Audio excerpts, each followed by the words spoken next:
Chambliss. Oh, yes. Okay, Miss Chambliss, Hi. Oop. Unmute. Hello. we have you. Hi. Well, good. I have a couple questions that I want to have. So, the voting boxes. Are we still going to be using the voting boxes, even though it looks like we're restricting? Um, we're coming up out of the pandemic. Are we still going to be able to use the voting boxes to vote early and vote off? And that's one. Um, I have a question about for the recreation department. I saw the recreation person. I'd like to know how should a person or can a person go about using the Union County mobile stage, and with the lifting of COVID restrictions, do they see the number of youth employment over the summer going back to what it was pre-pandemic? And if so, how early do those applications come out, and how do members of the community um, get hold of those applications to make sure that our youth have a fair shot at employment? My other questions are directed to health and human services. And as we can see in the state of New Jersey, they are finally addressing issues that deal with the health of African American and Black women. We do know that we die in childbirth um, higher than our counterparts. We're not given the right prescriptions as we need it. We just don't get the level of health care that we should get, that other women get. I want to know, how is that trickling down to Union County, and what initiatives, if any, do we have as a county to address female health, especially when it comes to African American and Black women? Also, the vaccine. We do know that statistically, African Americans proportionally suffer from COVID and have higher death rates than our counterparts. However, it appears that the number of us who are getting vaccinated is smaller. Now, there is some debate as to whether or not that is an issue of access or if it's an issue of mistrust. I know that I am part of that crew that does not completely trust um, the healthcare system based on history of abuse of my people, and I'm one of those people waiting in the cut to see what happens. But I would like to know that if there are people who are not like me and are not waiting in the cut, do they have fair access to the vaccine as everyone else? Mhm.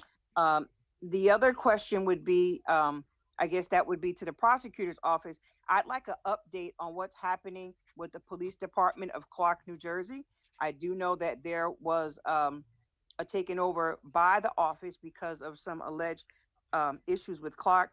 Alleged, but if you're an African American, you know doggone well that we have always had an issue with Clark, New Jersey. It is one of the worst exits to get off of if you live in Rahway or anywhere south of that area trying to get home. It's not a mystery to us. It's what's always been. It's what we've always known. Just like America, has had a rude awakening with January 6th. But if you ask any African American, we're looking at you like, what are you surprised about? This is what we've always known. But I would like to have an update on what's going on with Clark, New Jersey. I also concur with my brother in the grassroots struggle, Salam Ismail, that the issue with the justices is one that needs to be addressed.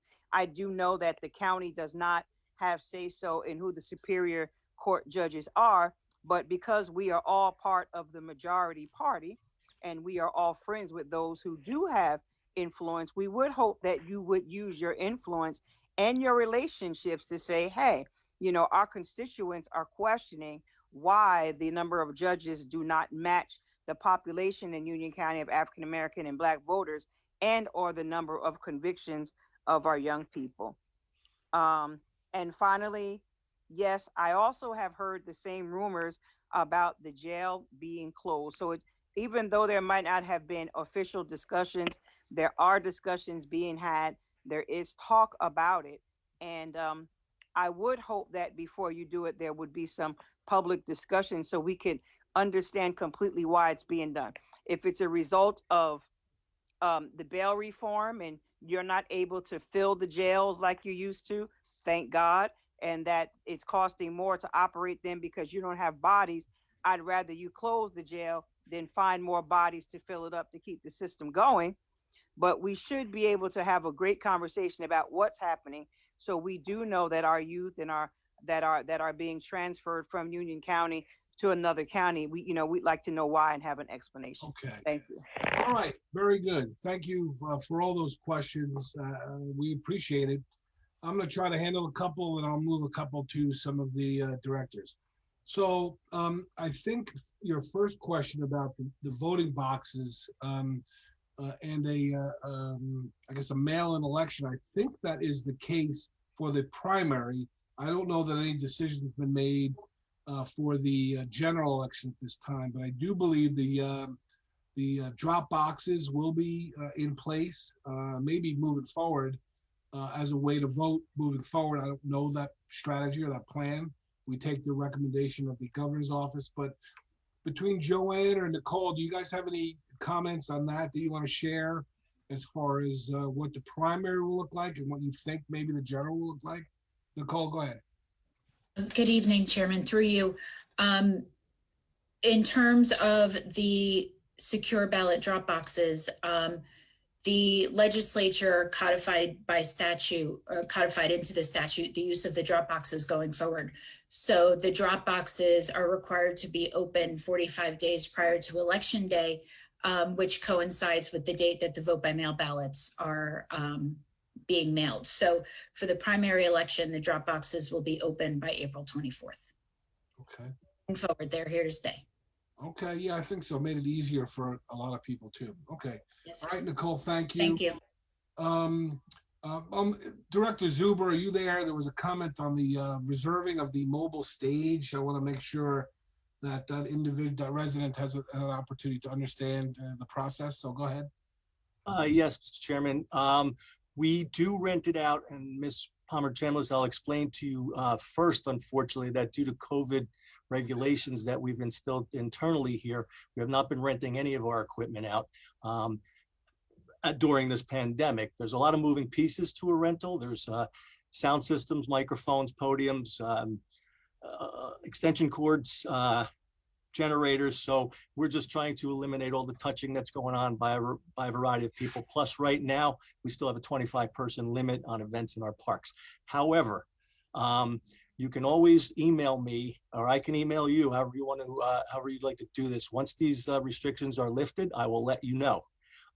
We do have an in-county rental fee of $100 per hour, and it's $50 per hour if you're a nonprofit group. And our staff will be willing to walk you through this and help you if you've never done it before. Thank you, Director, for that.